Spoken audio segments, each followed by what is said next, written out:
നമസ്കാരം. നമസ്കാരം.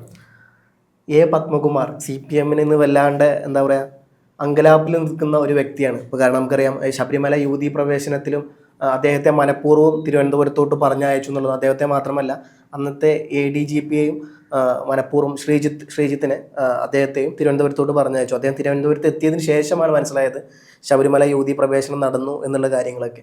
അപ്പം ഇത് ഒരു ഭാഗത്ത്, മറുവശത്ത് ശബരിമല മേൽശാന്തി അല്ലെങ്കിൽ അതിന് ആ ഒരു കാര്യത്തിലോട്ട് നടക്കുന്ന തെരഞ്ഞെടുപ്പിൽ പോലും ഒരു പ്രധാനപ്പെട്ട മന്ത്രി അദ്ദേഹത്തിന് കത്തെഴുതി എന്നുള്ളൊരു കാര്യം അദ്ദേഹം പുറത്തു വിടുന്നുണ്ട്. അപ്പം ഇങ്ങനെ പല കാര്യങ്ങളും പുറത്തു വിടുന്നുണ്ട്. അദ്ദേഹം ഇത് പരസ്യമായിട്ട് പറഞ്ഞില്ല, അദ്ദേഹത്തിൻ്റെ കൂട്ടുകാരന്മാരോടാണ് ഈ കാര്യങ്ങളൊക്കെ പറയുന്നത്. പക്ഷേ ഇത് കൃത്യമായിട്ട് അദ്ദേഹം കൊടുക്കുന്നൊരു വാണിംഗ് ആണ്. തനിക്കെതിരെ പാർട്ടിയിൽ ഏതെങ്കിലും തരത്തിലുള്ള നടപടിക്ക് നീങ്ങിക്കഴിഞ്ഞാൽ താൻ പല കാര്യങ്ങളും പുറത്തു പറയും എന്നുള്ള സാധനം. അതിനർത്ഥം ഒരുപാട് എന്താ പറയുക രഹസ്യ വിവരങ്ങൾ ഉൾക്കൊള്ളുന്ന ഒരു നിധി തന്നെയാണ് പത്മകുമാർ എന്നുള്ളൊരു സാധനം തന്നെയാണ്. അതിൻ്റെ ഭാഗമായിട്ടായിരിക്കും നാളിതുവരെ ആയിട്ടും CPM യാതൊരുവിധ നടപടിയും പത്മകുമാറിനെതിരെ സ്വീകരിച്ചിട്ടില്ല. പക്ഷേ ഇപ്പം എല്ലാം കൈവിട്ട് പോകുന്നു എന്നുള്ള തരത്തിൽ ഇന്നലെ MP ഗോവിന്ദൻ പറഞ്ഞത് പാർട്ടിക്ക് ആ വിഷയത്തിലൊന്നും പറയാനില്ല, അത് ജില്ലാ കമ്മിറ്റിക്ക് വിട്ടുകൊടുത്തിരിക്കും. പത്തനംതിട്ട ജില്ലാ കമ്മിറ്റി എന്താണോ ചെയ്യുന്നത് അത് അതേപോലെ പോട്ടെ എന്നുള്ള പറഞ്ഞ് ഒരു കുഴമ്പൻ മറ്റിൽ ആ വിഷയത്തിൽ തല ഊരുന്നതാണ് നമ്മൾ ഇന്നലെ MP ഗോവിന്ദൻ നിലപാടിൽ കണ്ടത്. അപ്പം യഥാർത്ഥത്തിൽ CPM ഈ പറഞ്ഞ പോലെ പത്മകുമാറിനെ പേടിക്കുന്നുണ്ടോ? ഉണ്ടെങ്കിൽ അത് എന്തുകൊണ്ടായിരിക്കും? CPM പത്മകുമാറിനെ തീർച്ചയായിട്ടും പേടിക്കുന്നുണ്ട്. കാരണം അതിൻ്റെ വില, പത്മകുമാറിൻ്റെ കൈവശമുള്ള വിവരങ്ങളുടെ എന്തെങ്കിലും രേഖകളുണ്ട്, ആ രേഖകളുടെ വില എന്തുമാത്രം ഡാമേജിങ് ആണെന്ന് CPMന് നന്നായിട്ടറിയാം. നമുക്ക് തന്നെ നമ്മളിരിക്കുന്ന സ്ഥാപനത്തിൽ Nandakumar, crime Nandakumar Lavalin case നല്ല ഭംഗിയായിട്ട് പെർസ്യൂ ചെയ്ത് അതിൻ്റെ പല രേഖകളും എവിടുന്നോ അദ്ദേഹത്തിന് കിട്ടി.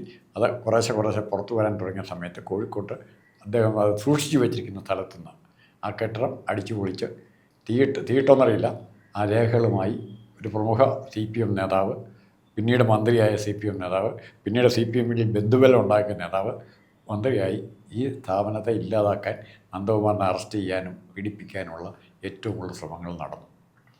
അപ്പോൾ ഈ രേഖകളുടെ അപകടം എന്താണെന്നും അത് മറ്റുള്ളവൻ്റെ കയ്യിലിരിക്കുന്നതിന് പകരം ഇല്ലാതാക്കാനുള്ള ശ്രമം നടത്തും.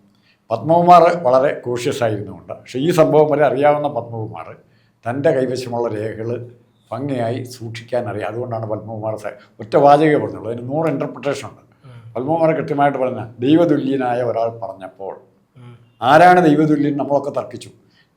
അയ്യപ്പൻ തന്നെയാണോ, സ്വപ്നത്തിൽ ഒന്ന് പറഞ്ഞാണോ, കണ്ഠര് രാജീവരാണോ, അല്ലെങ്കിൽ ആ കുടുംബത്തിൽപ്പെട്ടവരാണോ, തന്ത്രി കുടുംബത്തിൽപ്പെട്ട ആരെങ്കിലും ആണോ, അതോ സാക്ഷാൽ കൺകണ്ട ദൈവമായ കാരണഭൂതനായ പിണറായി വിജയനാണോ? ഈ സംശയത്തിൻ്റെ ഒരു അന്തരീക്ഷത്തിൽ നിർത്തി പത്മകുമാർ എക്സ്പ്ലനേഷൻ കൊടുത്തില്ല.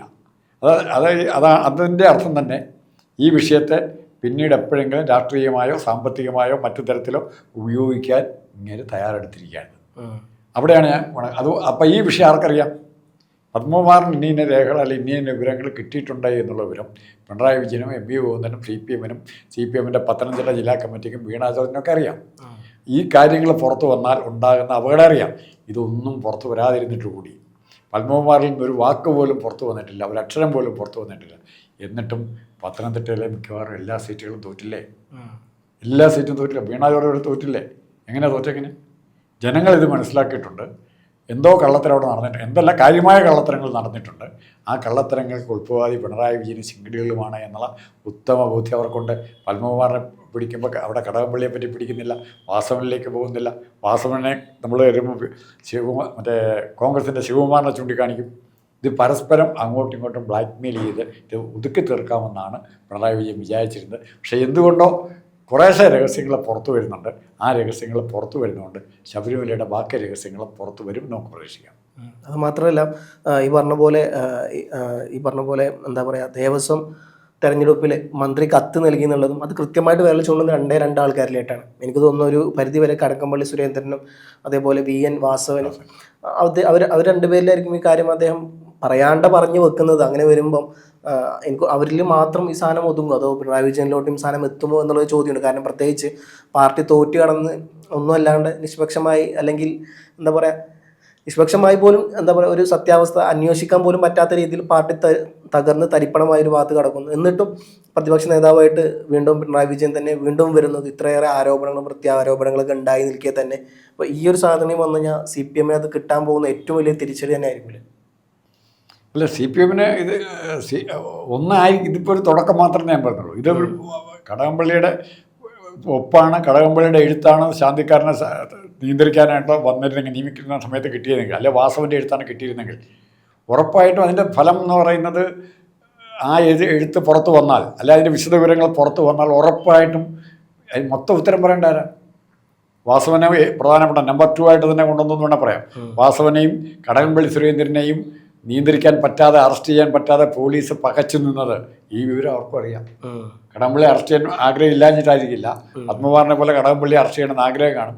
പക്ഷേ ഈ വിവരം വരെ അറിയാവുന്ന ആൾ കുറെ കൂടെ ഡോക്യുമെൻറ്റ്സ് ഉൾപ്പെടെയുള്ള തെളിവുകൾ ആരുടെ കയ്യിൽ ഉണ്ടാവണം? കടകംപള്ളിയുടെ കയ്യിലും വാസവൻ്റെ കയ്യിലും കാണാം. അതിനെ ഭയപ്പെട്ടിരുന്നു എന്ന് പറയുമ്പം കടകംപള്ളിക്കും വാസവനുള്ള ഏറ്റവും വലിയ പ്രത്യേകത വെള്ളാപ്പള്ളി നടേശനും സുകുമാരൻ നായരായിട്ട് ഏറ്റവും നല്ല ബന്ധം പുലർത്തുന്ന 2 CPM നേതാക്കളുമാണ്. അത്രയും ബന്ധം പുലർത്തുന്ന വാസവനോളം ഇവർ രണ്ടുപേരുമായിട്ട് ബന്ധം പുലർത്തുന്നില്ല, ആർക്കും കാണിയില്ല. അപ്പം ആ ബന്ധങ്ങൾ ഉപയോഗിച്ച് രമേശ് ചെന്നിത്തല അല്ലെങ്കിൽ അതുപോലുള്ള കോൺഗ്രസിലെ അത്തരം നേതാക്കന്മാർ, സമുദായ സംഘടനകളുമായിട്ട് ബന്ധം പുലർത്തുന്ന നേതാക്കന്മാരെ ഉപയോഗിച്ച് ഈ കേസ് മുക്കാനുള്ള ശ്രമം പിന്നെയും ഉണ്ടാവും. അവിടെ വരാൻ പോകുന്നത് ഇതിനു മുമ്പ് അങ്ങനെ. കാരണം എന്തിനാ അത് കഴിഞ്ഞു പോയി, ഇനി എന്നാ ചെയ്യാൻ പറ്റും? സ്വർണം പോയി ഇനി എന്നാ ചെയ്യാൻ പറ്റും? ആ രീതിയിൽ ഇതിനെ നിസ്സാരവൽക്കരിച്ച് ഒന്നുപോലെ ഇപ്പോൾ BJP മിണ്ടുന്നുണ്ട് ഈ വിഷയത്തിൽ ഏറ്റവും സജീവമായി രംഗത്ത് വരണം. നമ്മൾ റോജി എം ജോണിൻ്റെ കാര്യം പറയും, അഭിപ്രായം പറഞ്ഞില്ലെന്ന് പറയും. BJP ഏറ്റവും അവരുടെ ഏറ്റവും പ്രധാന ഐഡിയോളജി എന്ന് പറയുന്നത് തന്നെ മതവും ഇതൊക്കെയാണ്. അവർ മിണ്ടുന്നില്ല. അതെ, അവരാണ് ഇതിൽ മിണ്ടേണ്ടത്. എന്തേ മിണ്ടാത്തെ? നമ്മൾ റോജി എം ജോൺ എന്തുകൊണ്ടൊന്നും പറഞ്ഞില്ല എന്ന് പറഞ്ഞു. BJP ഇതിനെ സപ്പോർട്ട് ചെയ്യുന്നുണ്ടോ? വൈസ് ചാൻസലർമാർ ഈ RSSൻ്റെ മോഹൻ ഭഗത്തിനെ സപ്പോർട്ട് ചെയ്യണമെങ്കിൽ ഒരു പർട്ടിക്കുലർ കോസ് വേണം. ഇൻഡിപെൻഡൻറ്റ് ഓർഗനൈസേഷനാണ് അത് എന്തും ആയിക്കോട്ടെ. അവരെ നമ്മൾ എതിർക്കാനോ അനുകൂലിക്കാനോ ഒന്നും പോകേണ്ട ആവശ്യമില്ല. പക്ഷേ അവരുടെ യോഗത്തിൽ വൈസ് ചാൻസലർ പങ്കെടുക്കണം. സാംസ്കാരിക യോഗമല്ല. ഇപ്പോൾ കേരളത്തിൻ്റെ നവോത്ഥാനത്തെക്കുറിച്ച് സെമിനാറിൽ പങ്കെടുക്കാനോ വിളിച്ചെങ്കിൽ കുഴപ്പമില്ല. RSSൻ്റെ പ്രോഗ്രാം പബ്ലിക് ഫംഗ്ഷൻ അല്ല. എല്ലാവരെയും വിളിച്ച സെമിനാറുകൾ ഇഷ്ടംപോലെ നടക്കും, എല്ലാവരും പോകും, മാറി പോകും. പക്ഷെ ഇതങ്ങനെ നടന്നതല്ല. അതുപോലെ തന്നെയാണ് ഇവിടെ ഈ കടകംപള്ളി സുരേന്ദ്രൻ്റെയും വാസവൻ്റെയും എഴുത്തിൻ്റെ കാര്യം പറയുന്നത്. എഴുത്ത് കൊടുത്ത് എന്തിനാണ്? ദേവസ്വം ബോർഡിലൊരു അറ്റൻഡറാകാൻ വേണ്ടിയല്ല, ദേവസ്വം ബോർഡിലെ പൂജാരിയാകാനാണ്. പൂജാരിയാകാമെന്നാണ് അർത്ഥം എന്താ? ആ അമ്പലത്തിൻ്റെ, ആ ക്ഷേത്രത്തിൻ്റെ പൂർണ്ണമായ ഏറെക്കുറെ താക്കോൽ സ്ഥാനം അല്ലേ? സുകുമാരൻ നായരുടെ ഭാഷയിൽ രമേശിന് മേടിച്ചു കൊടുത്ത പോലെ ഒരു താക്കോൽ സ്ഥാനമാണത്. ആ താക്കോൽ സ്ഥാനം തിരുന്നുകൊണ്ട് എന്തെല്ലാം ചെയ്യാൻ പറ്റും? ഇന്നലെ തന്നെ പിണറായി വിജയൻ വലിയൊരു പ്രമാദമായ കേസ് ഉയർത്തിയിട്ടുണ്ട്. അതും ഇതുപോലെ തന്നെ ബന്ധപ്പെട്ടതാണ്. ശബരിമലയിലെ പ്രതികൾക്ക് ഇവർക്ക് വേണ്ടി ബന്ധപ്പെട്ട കടകംപള്ളിക്കും അല്ലെങ്കിൽ ശിവൻകുട്ടിക്കും അതുപോലുള്ളവർക്ക് വേണ്ടി ബന്ധപ്പെട്ട പത്മകുമാറിനൊക്കെ വേണ്ടി അഡ്വക്കേറ്റായിട്ട് വന്ന ആൾ ദേവസ്വം ബോർഡിനെ വക്കീലായിട്ട് നിയമിച്ചു. മുരളീധരൻ പോലും അറിയാതെ നിയമിച്ചു എന്നാണ് പറയുന്നത്. ആ വക്കീൽ രേഖകൾ ഒരു ദിവസം പരിശോധിച്ചെങ്കിൽ ഇവരുടെ കയ്യിൽ എന്തെല്ലാം ഉണ്ടെന്നുള്ള ഒരു അയക്ക് മനസ്സിലായി കാണില്ല. നല്ല രേഖകളെല്ലാം അവിടെ നിന്ന് മാറ്റിയിട്ടുണ്ടോയെന്ന് അറിയാൻ പറ്റുമോ? അപ്പോൾ അത്തരം രീതിയിലുള്ള പരസ്പര സഹകരണ സംഘങ്ങളായി ഒരു പറ്റം രാഷ്ട്രീയ നേതാക്കൾ, എല്ലാവരും ആണെന്ന് പറയുന്നില്ല, കോൺഗ്രസിലും CPMലും BJPയിലും അങ്ങോട്ടും ഇങ്ങോട്ടും പരസ്പരം സഹായിക്കുന്ന സ്വഭാവമുള്ള നേതാക്കന്മാരുണ്ട്. അതുകൊണ്ടാണ് ഈ പ്രശ്നം വരുന്നത്. അതുകൊണ്ടാണ് ഈ എഴുത്ത് കൊടുക്കാൻ പറ്റുന്നത്.